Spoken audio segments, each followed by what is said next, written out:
Warning, the Renegade Recruiter is not for the soft, timid, or faint-hearted. If you need permission or seek approval from your mother, spouse, mates in the pub, or anyone else for that matter, this really isn't for you. If any of what you've heard puts you off in the slightest, I advise you not to listen any further. You've been warned. Prepare yourself for the no bullshit, zero fluff. Quick, dirty, and uncensored secrets for any serious recruitment, staffing, and search business owner who wants to earn more money with less work and fewer headaches, without having to kiss ass or bend over backwards to please anyone. He's a relentless and fearless renegade who will stop at nothing to reveal the harsh, unforgiving, and brutal truth about what it really takes to succeed in this business. He's a guy people love to hate and hate to love. It's your host, Terry Edwards. The Renegade Recruiter is unleashed.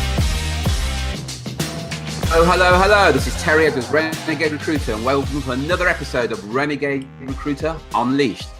And this week, our guest is James O'Brien from iIntro. James, thank you very much for joining us. Thank you, Terry. Nice to be with you today. Yeah, fantastic. Well, look, for those that don't know us, could you just give us an overview of who you are and what you do, please, James? Yeah, sure, Terry. As you mentioned, my name's James O'Brien. I'm the operations director at iIntro, which is a UK-based business, but with operations worldwide. Okay. And again, for those that don't know, could you just give us an overview of iIntro and what iIntro does and who they do it for? Yeah, well, iIntro works exclusively with recruitment and search firm owners, Terry, and our whole mandate is really to go and help those recruitment business owners, really deliver more retained search work or certainly exclusive contingent work. And we've developed a recruitment process management system that helps them work much more closely and transparently with their clients, offering a greater value service to their clients by delivering a much stronger shortlist with much more positive outcomes, and maybe get a chance to talk about them a little bit later. Yeah, brilliant. Okay, I'll look forward to that. Look, James, you and I have known each other. How long have we known each other, James? It's a good few years now, Terry. The best few years of your life, James, but that's another story. I nearly said that, but based on the amount of hair we both got, then I think it may be quite a long time. Yeah, but yeah, we've known each other for a while, and I've known of iIntro for a while. But for those that don't know anything, tell us something about you. Tell us something about you, James, that not many of us know about. That you repeated in public, by the way, James. Okay, yeah, well, just the things that can be repeated in public are quite few and far between that, like that. But I can take you back to my school days, Terry. Back in the late 70s, just want to show you that, just going along with the title of the Renegade Recruiter, just want to show you that I'm not all sweetness and light as well. But back in the late 70s at school, the teachers in our school decided to strike. And I thought if the teachers went on strike, then so should the students. Yeah. So I led a group of students from my school, and we marched about a mile up the road to another school, and to try and rally other students to come out and join us. However, just as we entered the school grounds, our headmaster from our school was there waiting for us. And he promptly told us that we were pretty much idiots, turned us all back round and told us all to get back to school. So being good Catholic children, we did what we were told, and we went back to school, where lo and behold, he was waiting for us again because he'd driven, whereas we'd had to walk. And promptly he then suspended all of us for a week from school, which in some ways was quite good because we got some time off to muck around. But I had to go home that evening, Terry, and have a none too pleasant conversation with my mum. So when she got home from work, I had to sort of explain to her that, I was in a bit of trouble at school. And as a Catholic, I was sort of used to corporal punishment in those days at schools. It was sort of, I don't want to say allowed, but it was just the de facto way of actually sort of, punishing people and punishing children. So I was used to, corporal punishment. So when I was telling my mum, I was actually going to expect to be battered a bit, really. But the thing is, they say sticks and stones may break my bones, but words are really what hurts me. Her words were to me, she said, she never battered me, she didn't touch me, but it was worse than any beating I ever got. She said, "I'm so disappointed in you. you've let me down. And that was all she said. But it made me a better person, Terry.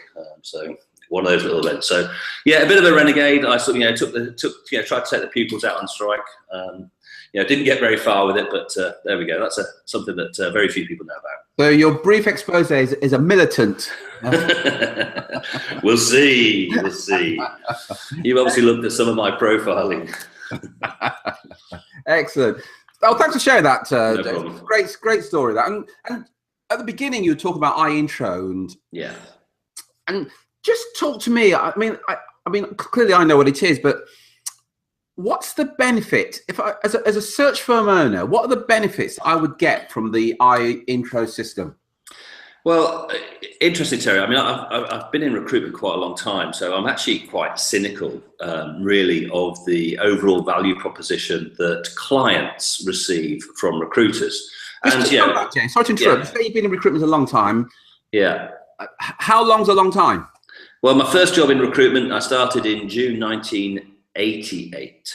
So, gosh, that's nearly coming up. 28 years. Yeah, well, 29 now, Terry. It's 2017. Yeah, good point. Yeah. But yeah, I've had some time out of it in between that, so I haven't been sort of rock solid in the last 28 years or so of recruitment. But yeah, that's when I started. But that's given me a fairly, I think a healthy cynicism or skepticism of the overall approach from recruiters to clients. And although some of us who perhaps operate at the more senior end, might pontificate a little bit about what value we offer, ultimately I find that most recruiters, whether they're operating on a search level or contingency level, basically their mandate is to go out there and push CVs or resumes in front of the client and then say, over to you, Mr. Client, I've done my job. And I think that's such a poor value proposition. And from the client side, if you've ever been on the client side, then you recognize that what value is this recruiter offering to me? Yeah, there's an expediency for saving me time of going to dig in a database or a job portal to find some of those CVs. But where's the value add? And what iIntro does as a value add, Terry, is actually we highlight that process and we look to reduce what we call the failure points of recruitment, where clients are let down because they're just basing their whole decisions on reviewing a CV or resume. So we build in levels of assessment and evaluation to help the client make a more informed decision. And recruitment for search firm owners that operate using our system, they actually now have what is a 96% success rate. And what I mean by that is 96% of the people that they place actually stay in those roles for more than 1 year. Now, that may still say that's fantastic, but when we ask clients, what their current success rates are, they're sort of happy with 70 to 80%. So we know that our process is 96% perfect, and that the recruitment search firm owners who actually use our process are able to demonstrate to their clients they can actually save them. They can reduce their overall cost to hire because the value proposition from using our intro process will actually save the clients a lot of time, effort, and money. So, to summarise that, what you're saying is James, is the iIntro, the recruiters and the search firms that use the iIntro, they have a competitive edge over the other recruiters and search firms out there. Well, yeah, one of the things that I talk about, because I do a lot of training for iIntro clients as well, and one of the things I find is I ask recruiters generally, say, what is it that makes you different? What are your USPs?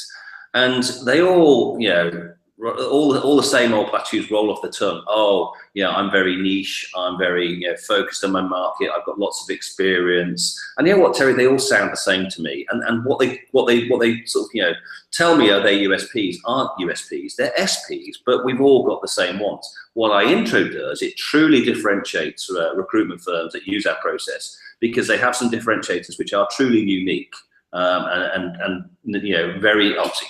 Other iIntro clients are using them, but very few in percentage terms of other clients are using our process. So we can give them some differentiation that puts the U back into USP. Puts the U back into USP, because by that you mean that the SP is just a selling point, and the U is the unique selling point. Yeah, a selling point, Terry. We just mentioned I've been in recruitment 20 years. So what? Yeah. You've been in a similar amount of time. So if you and I are pitching for a client, we're both saying, "Oh, we've got 28 years experience." Where's the difference between us? We sound the same, don't we? Yeah. And all recruiters do really start to sound the same. So we're looking to give them something which we know will make them stand out in the crowd and make clients say, wow, that's different. You do sound, I know everybody says they're different, but actually they all sound the same. But no, we will truly make our clients, not only sound different, but they will be different. Yeah, and I know, talking to and working with the recruiters and search firms, those recruiters that have what we call a compelling USP. Yeah. One of the other advantages, what it means that you can get higher fees, because if you're like any other recruiter, the client's kind of thinking, well, you're like everybody else. Why would I pay you? Why would I pay you any more? But those recruiters have got that compelling USP, so they really do stand out from the crowd. Yeah. Tend to get the higher fees, and interesting as well, tend to get more retainers. And I know you're going to discuss that a bit more a bit later on, the benefits of retainers. But apart from USPs, are there any other benefits of this iIntro system for recruitment and search firm owners? Absolutely. I think from one of my side of things, one of the challenges that recruiters focus on is actually trying to build a team. And one of the things that iIntro is fabulous at is helping recruitment search firm owners attract, train and retain good recruiters. So it can certainly help them do that, because what it gives them is a systemized process that they can adopt into their business model, so they actually have something to follow. And again, Terry, probably like me, you've seen recruiters who turn up, new day in, day one in a new job, and there they sit in front of a screen and a telephone, and the recruitment search firm says, "Well, get on with it," because they expect to do it. That's not good enough. Not if you're looking to build a business that's got substantial value, and that's really why we go into businesses, to create some capital value. Typically, I might be giving back to the community as well, but typically we find most recruitment search firms are looking to build some value, and iIntro can help them with that value. Yeah, it's interesting. Again, talking to recruiters, you ask them what their biggest challenges are. It's lack of time, underperforming team. They tend to have consultants in it. If any recruitment business owner or search firm has consultants, about 20% of them are underperforming. And so time, team, lack of money, so lack of sales. Yeah. And really good point you made there about systemization. And some recruiters kind of poo-poo the concept, but for most recruitment and search firm owners, they don't have a business, they have a job. So in other words, they bill, and if they can bill, they get paid. But if they don't bill, they don't get paid. And recruitment and search firm owners who aren't reliant on their own personal billings, now they have a business. But those guys think completely different. And as you said, they've systemized their business, and they've looked at what good looks like, and they've modeled that and systemized that. And one of the things that you just touched on there with the iIntro, that it can help you systemize the business, so all your consultants follow a process and a system that we know works. Yeah. Well, one of the things that in terms of that we do at iIntro is we focus on bringing clients, recruiters, and candidates together on one platform. It's as a combined technical platform where we bring everyone together. But we're looking to make sure the experience for all of those three parties is positive and rewarding. And so for end clients, the people who are actually paying recruitment search firm owners their fees, we give them an enriched recruitment experience that delivers candidates that not only have the skills and experience to do the job, because every recruiter will deliver a short list of candidates who can do the job, but also the correct behavioural fit to work in that company. And that's how we get that 96% perfect phrase, because we know that if we find a candidate who's going to fit into a company with the right behavioural fit, then they're likely to enjoy working there, and they're more likely to actually want to stay there. A simple analogy I give to clients sometimes, Terry, if I've got a moment, is imagine you're recruiting, Terry, and I say to you, "Hello, Terry, I'm calling from a company called Apple. You may have heard of us. I'd like you to recruit a sales director for me. I need that sales director to have 10 years sales experience, and I need them to have worked in a retail IT environment." So you feel quite happy that you've got this fantastic role working for a fantastic company. And the next day, a resume lands on your desk, and you turn it over, and there's a candidate who's a perfect match. Has got all the skills and experience that your client has asked for. How do you feel then, Terry? I'm feeling very positive. Now I'm going to tell you uncover where they've worked, and they've worked for a company called IBM. Yeah, very positive. Now how do you feel? You're still feeling very positive, James? Well, actually, I actually think you're wrong there, Terry. So let's have a little bit of a disagreement, because I think, somebody who's worked at IBM, a very corporate environment, would they enjoy working in a very hip and cool environment like Apple? Do you think they'd like that? I think you've raised a good point there, and I'd say it very much depends on the individual. But as a snapshot, I would say it's a good question that you've asked there, and it's a question that would have to be asked: would that individual from that culture fit into the type of culture of Apple. So it's a really good point there, James. It is. Well, what we find often, Terry, is that people like that, forget whether it's Apple and IBM, is, because that person at IBM might like to work at Apple for a period of time. But ultimately, what we find is that the behavioral fit is their true self comes out. So they're able to mask their enjoyment of working at Apple for a period of time. But as a recruiter, you're likely to get a call 6-7 months down the track and say, Terry, I know you got me that great job at Apple, but you know what? It's just not me. I don't like working there. It's a great company, but it's just not right for me. Now, what we do is we eliminate that, because that's wasted a lot of time, not only recruiter time, it's wasted the client's time. So what we're able to do is say, no, we'll eliminate those people at the outset, not Apple and IBM people. We'll eliminate people who don't have the right fit, because if they're not the right fit, Terry, they're not likely to enjoy that job. And that's what gives us that 96% success rate that we have. And furthermore, one of the things our clients, recruitment search firm owners, do, this process, because it's 96% perfect, means that they're able to offer extended guarantees up to 12 months free replacement, Terry.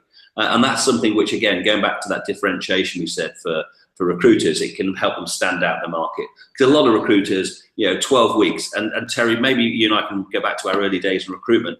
A client phones you up and they say, oh, Terry, your candidate, Bill Smith, has left. And you quickly scrabble around. When did he start? When did he start? It was, it's 15 weeks ago. Thank God our rebate period is over. Well, we don't think recruitment's about that. We think, we should work together in partnership with clients. And therefore, if we're able to offer them up to 12 months as a free replacement, we're showing them a much better service and a much better value proposition. Yeah. And that's what we do for the end clients. That's, what our clients can offer to their end clients. For recruiters, our system and process it really does help them, Terry, secure retained or exclusive contingent work at higher fee rates. You mentioned those higher fee rates.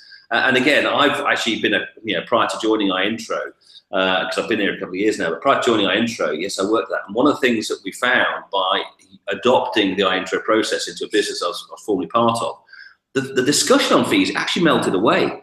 And we were back to charging 30% plus fee levels, Terry, and we hadn't touched on those since pre the financial crisis. So we really do believe that our process will actually, because it offers demonstrable value to the clients, will help recruiters offer higher fees. And that differentiation is really there, meaning that you can win more work, you can win it at better rates, and you can start to generate sort of predictable revenue streams for yourselves.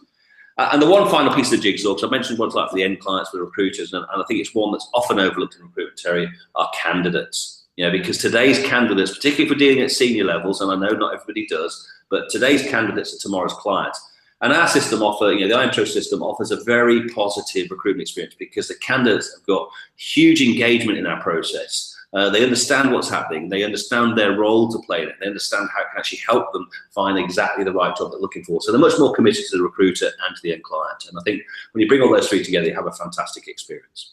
Excellent. So in a nutshell, you're talking there's consistency for the client, consistency for the candidate, consistency for the whole recruitment process, which I guess is critical. The other thing that you touched on there is that the fees and your positioning, or rather the search firm's positioning, because there's a saying, isn't there, that a lot of recruiters, and not just recruiters, but other business owners think that people buy on price alone, which we know isn't true.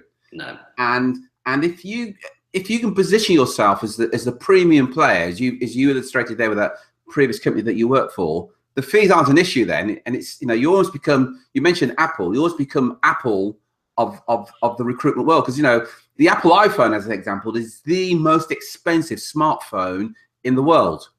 Yeah. But they have 19% of the smartphone market, and that's to do with their positioning, and they position themselves as being the premium players. And what you're saying is with iIntro is that system allows you to position yourself as a premium player in that particular niche. Have I got that about right, James? You've got that about right. There's one other point that I just want to bring up, because again, I speak to a lot of search, and I'm talking search now, so the people already involved in search, and they say to me, well, James, I'm already charging 30% or 28%, and that's a good fee level. And one of the things I say is, well, that's fine today, but because iIntro can also help defend your position, because ultimately, if you're just having the same service as everybody else and just happening to get away with charging higher fees, someone's going to come along and eat your lunch. I hope that it'll be an iIntro client. So even if you're not an iIntro client, you think you're charging high fees, you're safe. Well, I say actually iIntro can help you defend your position, but we offer a much more consistent service, much more transparent service, much greater and improved value proposition for clients and everybody involved in the process. So yeah. Great. So there's a lot of stuff here about systems, processes, and so on. In fact, I tell you what, I'll come back to that because there's so much there. But going back to yourself, James, and your experience of the recruitment and search industry, tell me what's some of the biggest mistakes that you've made within the recruitment and search industry. And so, tell me 2 questions here: biggest mistake you made, and how and the lessons you learned from those big mistakes. Okay. Well, before I go into answer that, Terry, can I because it'll help explain just let me give you a bit of my background, because from that, I think we're going to touch on some of the bits and pieces. I mentioned that I started back in recruitment in 1988, and I started off in contingent recruitment, sales recruitment, doing all the pieces you need to learn your craft and learn your trade, and spent a number of years sort of building into that before then going off into another group company, and I got involved in training. And it's just when you mentioned systematization, if you like, and I'm very much big onto that side of things. And I then worked in the training industry for a number of years in a very systematized process, which was a franchise process, by the way. And that sort of helped me understand that before coming back into recruitment and then taking some of those experiences and putting them through. And when I look at the biggest mistakes, if I look at the biggest mistake I've made, I suppose, and this is quite personal, because the one that sits on my mind most, if I'm honest, is working with the wrong people. And I've invested too much time in my life now working with the wrong people. Now, I'm not perfect. I didn't know they were the wrong people until it was too late. But by that time, I'd lost probably several years of my life, of my career, countless thousands of invested capital, and also emotional capital, because when you engage in those. And how I overcome from that and how I learn from that is, I'd love to say I've got a magic wand that says I can identify who are the wrong people now. I probably still don't do that, but what I did to overcome that mistake is take control of the business rather than being controlled by others. And hopefully that'll resonate with a lot of the people who are listening to this, who are themselves business owners, because the independence of owning your own business gives you the opportunity to do it your own way, pick the best ideas, pick the best systems, but take responsibility 100% for your decisions. And that way, whether you succeed or fail, it's down to your decision making and not that of others. So, maybe it's not the type of mistake you're looking for, but for me, working with the wrong people, it just is an emotional drain. Yeah. I'd endorse that 100%, and not only just working as an employee with the wrong people, but also having clients as the wrong people as well. It can be a drain as well. So really, it can. It can be. Yeah, that's a good point. And you've been in the industry a long time, and you interact with recruiters and search firms. I'd imagine on a daily basis. What do you see as some of the biggest mistakes that other recruitment and search firm owners have made? And what advice would you give to anyone listening who are making those kind of mistakes, James? Well, the mistakes I think that most people make is they've come into business, and we're talking to business owners today, of course. They've come into business, and you mentioned earlier, that they're good at recruiting. They're what we call technicians. But the challenge they then have is actually how they move up to, being a manager and being more involved in the business. And the challenge for many is trying to build a team. And I often see, and almost on the days, hear about the struggles of people trying to do this, building that team. And as we all know, the challenge is finding good people, because let's take it, the best ones are gainfully employed already. And the challenge, therefore, becomes how do they attract, train, and retain good people? And to do this, you need to have a good recruitment process management system in our business. And I find that most recruitment businesses I look at, they're not there. People are just doing it by the seat of their pants. They've just decided one day, hey, I'm fed up of working for a big company, and I'm going to create my own recruitment firm, because a lot of the markets that we operate in, there is no regulation. So if you want to set up a recruitment firm tomorrow, nothing's stopping you. And so what they do is, they're good recruiters. They know how to recruit, but doesn't know, we come back to this systematization that we've mentioned a couple of times now. They don't have a good system for other people to follow. And if you don't have something that you can anchor your people to, then, you're not going to be able to sort of, show them how you do it in your company. We talk about the right cultural fit and behavioural fit, but what's the right cultural behaviour in our client organisations? And it's often absent in recruitment firms that we look at, Terry. And if you don't offer support and training to all of your people in your system, and this is where I see a big letdown for people, then you can't help them achieve greater earnings, and that's what typically recruiters want.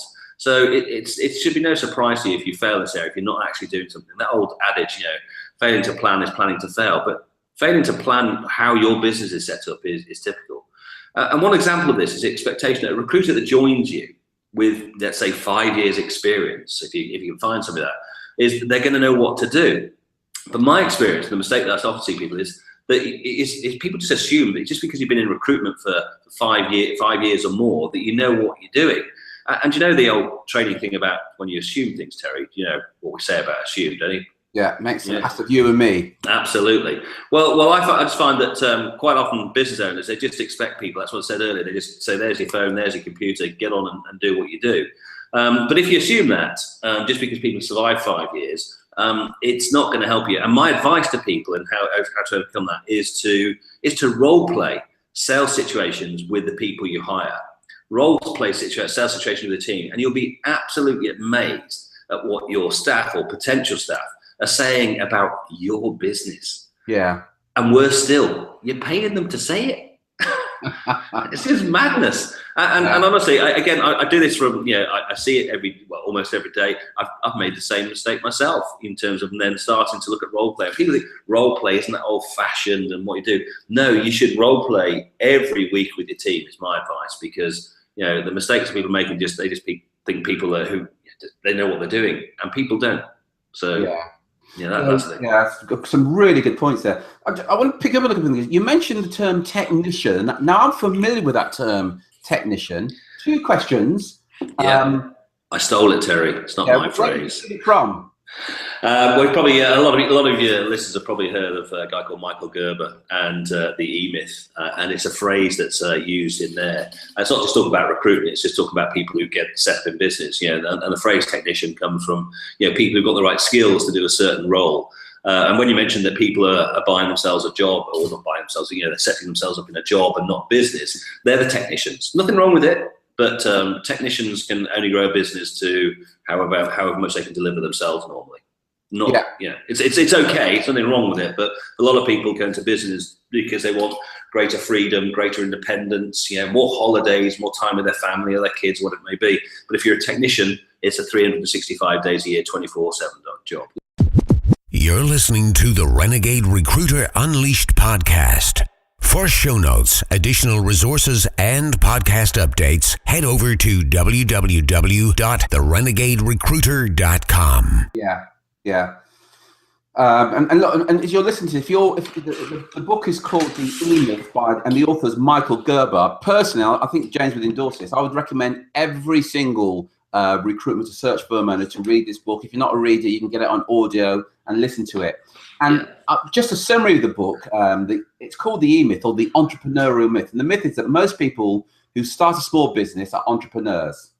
And that's so wrong. And it's the fatal assumption that an individual who understands the technical work can run a successful business. So it's making the assumption just because you're a good recruiter, you're going to be a successful recruitment or search firm owner. To put it quite bluntly, that's bollocks. It's so wrong. But that's typically what the technician does. And then you've got what we call the entrepreneur within a business. And the entrepreneur is the dreamer, someone who sets out with something new, who wants to reach for the stars. They tend to live in the future. You then got what's called the manager. Now the manager is detail orientated, who dots the T's and dots the I's and crosses the T's. But the thing is, what we know is for successful businesses that all those components are necessary to have a successful business. And the book really looks at what the most successful business owners do. And before you say, yeah, but recruitment's different, it's not. It's a business. And what they advocate in this book, and what they found to me the most successful business owners in any sector do, they have what's called the franchise model or franchise prototype. And what they really say is, if you think of the likes of McDonald's or Starbucks or whatever, they're franchise operations. But what we know is, if we go to a McDonald's anywhere in the world and we order burgers and fries, it's going to be pretty consistent. What we also know is that people working there, and I'm not knocking anybody that works there, but it's normally a 19-year-old that's working there.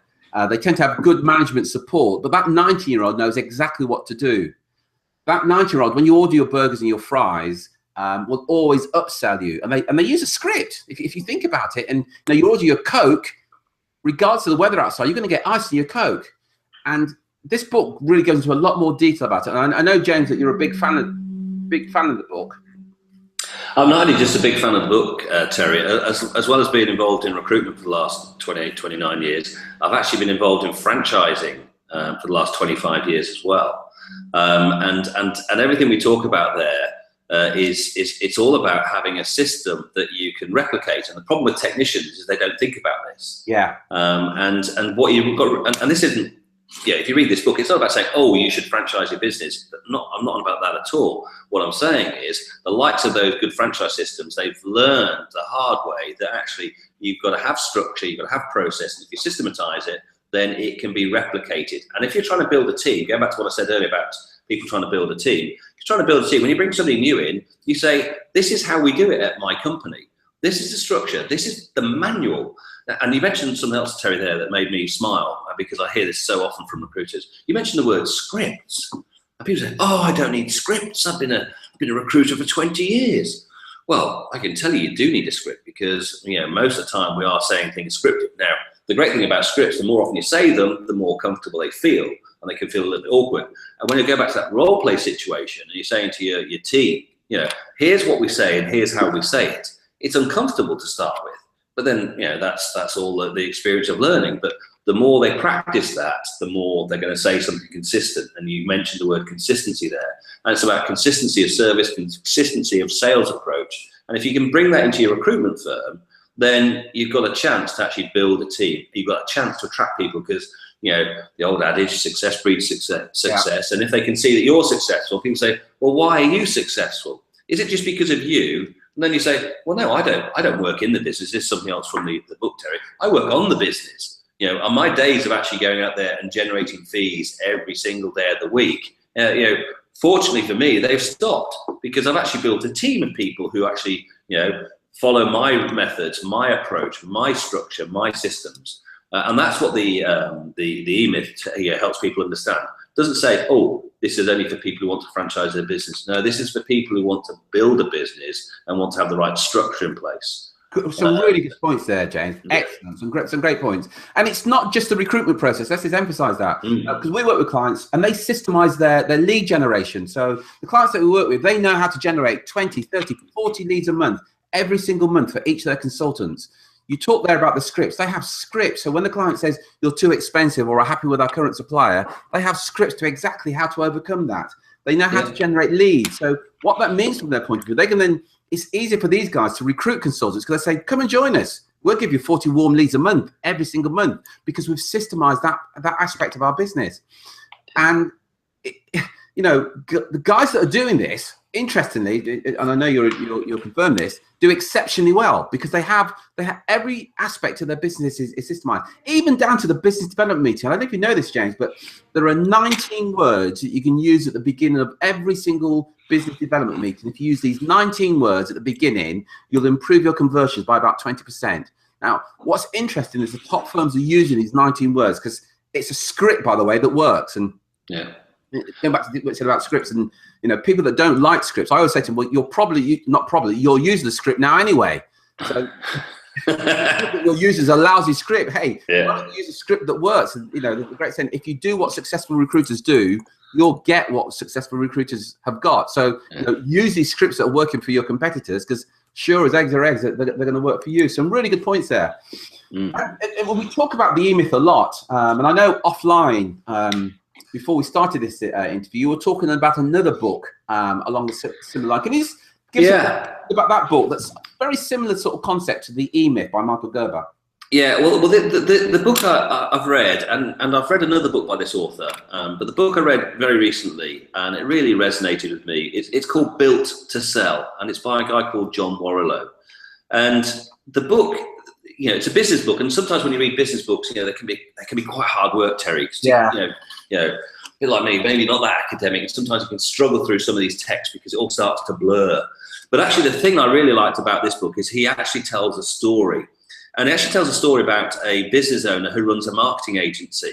And for me, just swap the word marketing for recruitment agency and place yourself into it when you read this book. And it's an easy read. It's not, it's not War and Peace. It's a nice, simple read, but some very, very important messages in there, which sort of actually relate back to the fact that this is a guy who's a technician who's running his marketing agency. And he's struggling every month to, he climbs the mountain every month of, how to build his fees up, and then gets to the month end, pays the salaries, and then obviously starts again. But he's so engrossed in his business that he is the business. Clients only want to deal with him because he's the top man.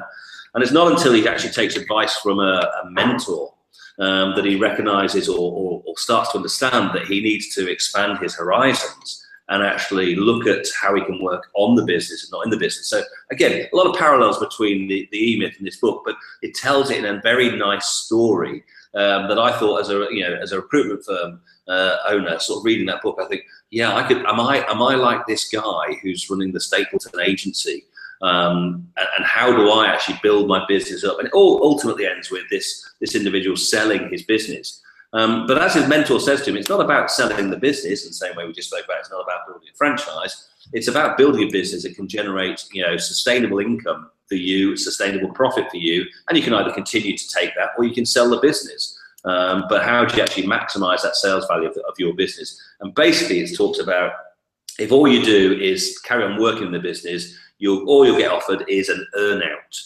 For anyone who's looking at selling a business, it just means you've got to stay on for 3 or 4 years and earn your money. And what always happens, well, I say always, all the times I've seen it, people on earnouts, is they never reach the full earnout because they just get frustrated at working for a bigger organization. And so the way to do it is again, the way it's talked about is to take yourself out of the equation almost and say, now I've got a business which runs without me. So I don't need an earnout because the business runs without me. It's my systems, it's my processes that are solid. So that's really important. And the other nice little message in that book is it's all about focus. So it starts out as a generalist and becomes a specialist, which is probably what most of our listeners today hopefully are, specialising in this section. Yeah, well, we often say that, the narrower your niche, or niche, as the Americans say, the broader your appeal. Some really pertinent points in that book. Can you just give us the title of that book again, please? Yeah, it's called Built to Sell, and it's written by a guy called John Warrilow, which is spelled Warrilow. I'm not on a sales commission for him. I actually just downloaded it onto my Kindle and read it over Christmas, Terry. You know what I'm going to do, James? I'm going to put you on the spot at the end. I'm going to say this now, so you start thinking about this, James. James is going to give some of these books away, by the way. I'm sorry, James, because I'm familiar with both those books, and they're great books. And so we're going to set something up where you'll actually give some of the listeners some of those books absolutely free. We'll work something out. So I know you're kind of shaking your boots now, thinking, bloody hell, Terry, I'm going to have to put money in my pocket. Yes, James, you are, but... That's fine. I just know, actually, I'll tell you why I'm happy to go along with that, Terry. One of the things, again, I've mentioned I've been in franchising a while. One of the things I've really enjoyed in my career is actually helping people move into operating and owning a business. And I've worked in franchise recruitment businesses, Terry, so I'm not just talking about training. But I actually love working with people who are looking to better themselves and looking to improve themselves. And if somebody reading one of these books, whether it's the E-Myth or whether it's Built to Sell, if they get one little germ of an idea that makes them think, yeah, I'm really glad I read that, helps me understand something, a light bulb moment, then that for me is, we wonder sometimes why we go to work. I actually, the satisfaction I get from seeing people, grow and develop their businesses is something that prides me in terms of, it makes me happy. Fantastic, yeah. And you made some great points here, James. And what I'd say on both these books, they're not for everyone. And look, if you're serious about growing your business, you want to systemize your business, and you want to create a business rather than a job, then these books are for you. And hang around, because I'm gonna find a way of getting James to send you a book to wherever you live, anywhere in the world. James is going to send you a book. He's going to pay the postage. You're going to pay for the book. At times, I kind of surprise myself with my own generosity, but me too, Terry. You surprised me with my generosity. Excellent. So you've talked about 2 books there, and how that's influenced you. What about individuals? Who've been the biggest influences on your business journey, James? Actually, I go back to 1990. The recruitment firm I was working for at the time, it was a private organisation in the UK, but it was acquired by a PLC company, a UK PLC company that's listed on the London Stock Exchange. And the CEO of that business was a guy called Carl Chapman. And Carl was only a couple of years older than me. He was in his 20s, and he was the youngest ever CEO of a London Stock Exchange listed business. And I was very fortunate because a couple of years later, in 1992, I got the chance to work very closely with Carl, because he basically took me under his wing. And over the next 6 years, I actually helped him franchise a training business. And I had no experience of franchising. And by the way, nor did he. But he had good business skills. He was a much smarter guy than I was, but he inspired me to push myself on because I could see many things in him that I really wanted to be like. And I'm not in touch with him today. I mean, I see him occasionally on LinkedIn, of course, but our paths departed. I got involved in an MBO in 1998 and actually decoupled myself from the PLC company that he was the CEO of. But we touched base a few years later and carried on, so we see each other. But no, he was somebody who inspired me really to go on and do bigger things. And he also showed me that no matter what your age, if you're good enough, you're old enough. And and now I'm definitely old enough. You and me both, James. You and me both. Yep. Excellent. And yeah. I mean, just going back to your business and to iIntro and so on, how do you go about growing your business? We talked about systemization, but what do you do in your business to grow your business? Well, as I mentioned there, I mean, I have been involved in very systemized businesses because they were franchised operations that I mentioned there, and they've helped me understand that to be successful, you have to know the formula. But knowing the formula, Terry, is one thing, but following the formula is even more important. Too many people know what to do. They just fail to do it. So in my business life, I look for businesses with systems and processes that can be replicated and followed. And once you have that, I know you're on the right path to success. And one of the factors that's influenced my involvement with iIntro is the fact that it is a system based around methodology and technology that can be replicated. And this means that through our white label system, because we white label it, so, you don't have to call it iIntro, our business is called iIntro, but we help recruitment business owners implement a recruitment process management system that will help them attract, train, and retain staff, help their clients understand why they should be working with that recruitment firm, which also makes their clients happy to pay their fees. Excellent. That's fantastic. Excellent. You're sharing so many gems here. It just occurred to me, actually, you talked about, the biggest influence on your business life.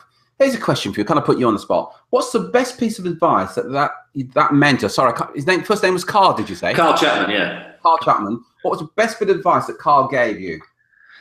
Well, one piece of advice that he gave me, what he did, he showed me belief, Terry. He made me believe in myself. I was still a young man. He was a young man as well, but he was beyond his years, if you know what I mean. There were just sometimes those business people who are just, that type of way. But he inspired me and gave me the belief that I could actually be really, really good. So, he supported me in lots of things. He supported me through an MBA program. And he was just somebody who, as I say, I was just lucky to be in that place. But I've also learned through, I mean, I've had other mentors, of course. I mean, Carl was way back when. But what I've learned to be is I've tried to sort of pick up advice from people that says, be professional in what you do, take proactive steps to help others. I mentioned I like helping other people. And this might just be a stupid example, really, but we all drive around going to meetings, and we all hit things like traffic jams. But I always take a proactive step that if I know I'm going to be late, don't wait till 5 minutes before the meeting to phone up the person and say I'm going to be late. If I know an hour and a half out because I'm on a 3-hour trip to get there, that I'm going to be late, I phone them so they can plan the rest of the day. And I like helping other people. But I work here at iIntro with a guy called Plamen Ivanov, and Plamen, of course. But one of the things he quotes to me, and I love this because it resonates with me, is something called the Serenity Prayer. Have you ever heard of it? I'm not familiar with this, James. Share it. Well, basically, it's a very short one, so I'll read to you. The Serenity Prayer. God, grant me the serenity to accept the things I cannot change, the courage to change the things I can, and wisdom to know the difference. So it's a very short prayer. It does extend, but those 3 lines there, they resonate with me because I say, you know what, just work on what you can work on. Don't worry about the things that you can't worry about. You can't change them. They've happened. You can't change the past. In some respects, you can influence the future. You can't change the future because it hasn't happened yet. Work here in the now. Yeah. So that's some of the things that I've picked up. Excellent, excellent. So clearly you're a well-read individual, James. I'm going to kind of ask you to repeat yourself, but give me. Oh, here we go. I'm put on the spot again. Give me 5 books that you believe are must-read books for any recruitment or search firm owner. Well, Terry, you definitely have put me on the spot. So I'm going to start with 2 that I've definitely got up my sleeve, which is The E-Myth by Michael Gerber. In terms of the Built to Sell is certainly one that I've got, and I'm going to struggle, Terry, with 3 others. I've got a book that's in my car. It's just tucked in the back seat at the moment. I've got to read, and it's got a yellow cover on it, but I can't remember what it's called. James, I'm going to interrupt you. I gave you a $5 to actually mention a particular book. There's one that's got 7. It's got 7 something or other. I just can't remember. Tell you what, Brian, I'm taking that bloody $5 off you if you don't. Well, good, because it hasn't arrived in the post yet. The 7. I'm sure you can help me out with that one, can you, Terry? I think the 7 Deadly Threats. Oh yeah. It's got a nice blue cover on it. It sits on my desk, Terry. In the office, by the way, not my desk at home. On a serious note, are there any other books that you, apart from the E-Myth, which you're going to be giving away, apart from Built to Sell, which you're giving away, apart from anybody that wants 7 Deadly Threats to your recruitment search business, I'll get James to give that away as well. Books galore. I mean, again, because I've worked in franchising and subscription type business as well, so it's probably not relevant to this audience. There's another book by John Warlow called The Automated Customer. And it's just fascinating to read how companies like Amazon have actually, how they've built to what they've built. Some fascinating stories. There's another one that's just coming back to me, Terry, and that's a great book. A great book that's worth reading. It's called Good to Great. Oh, James Collins, yeah. Yeah. Oh, yeah. I knew there was something in there, in my head somewhere. So, we've got there. So, including that fabulous book, 7 Deadly Sins, or whatever you called it. 7 Deadly Threats to your recruitment. 7 Deadly Threats to your recruitment business. We got to 5, just about, but it was a bit of a scrape. Excellent. Just going back to what you said about that book, The Automated Customer, and you said it's not applicable. I would say that it is, because one of the things that he argues about and advocates is the recurring income. Yeah. Now, any recruitment business, if you've got a contract, interim, call it whatever you like, one of the things that we found, again, with successful recruitment search firm owners is they do have a contract or interim side to have that recurring income. Yeah, I mean, I think that's very relevant, Terry, because I've worked in interim management business as well. It's fantastic being able to look, 6 months ahead and have an order book. But not just about the interim side, Terry, because one of the things that the iIntro system does is help recruitment search firm owners win more retained business. And that retained business, whilst not recurring revenue per se, actually does give you some forward momentum on your revenue streams. Because if you're just a contingent recruiter, every month, you start at 0, you hit the giddy height, hopefully, and then you start again. Whereas if you're working in retained or interim, where you've got some, forward projections of income that is guaranteed to come, it's fantastic. And the automated customer, that subscription and that recurring revenue, as I said, it's probably obvious, having worked in franchising, why it appealed to me so much. But in terms of it certainly is, it might be more relevant if you're working on contract work and interim work or temporary work. Yeah. True. Yeah. And what I look at, if you're not, you seriously ought to consider it. I mean, that's fantastic. Yeah. James, as I was sitting here, I've had a brainwave of how we're going to give these books away. You've talked a lot about iIntro and all the benefits of that. So I've come up with something. Before we do that, though, I just want to thank you for the interview and ask you, from your point of view, James, is it okay for our listeners to connect with you on LinkedIn? No. Only joking. Of course it is, Terry. They just search for me, James O'Brien, James O''B RIEN. I'm the Director of Operations Director at iIntro. They'll find me, connect with me. Love to connect with them. Love to yeah, I say I love helping people, so I'm always there to help people. If there's any questions I can help, absolutely they can find me. Fantastic. So look, this is what I'm going to put you on the spot. This is going to cost you money, and hopefully it's going to cost you a lot of money. But here's what I'd like to offer, James. Of course, it's all joking apart, with your permission. You've talked a lot about iIntro and how it works and the benefits it for the recruitment and search firm owner, the benefits to the client, the benefits to the candidates as well. So how about offering this, James, that you're going to, for a select number, you'll give them a free demonstration. You'll literally talk them through how they can apply this to their business. And for all those people that book into a demo, you'll give them a free copy of any of those 5 books that you've just recommended. How's that with you, James? Yeah, if when they're on the demo with me, if they just mention that, if they mention the Terry Edwards name of the podcast and say which book they prefer, absolutely, I'll send one to them. And thanks to my Prime membership on Amazon, maybe I won't have to pay postage. So where can they go, James, to book a demo? Can you give us a link for where they can go to book a demo?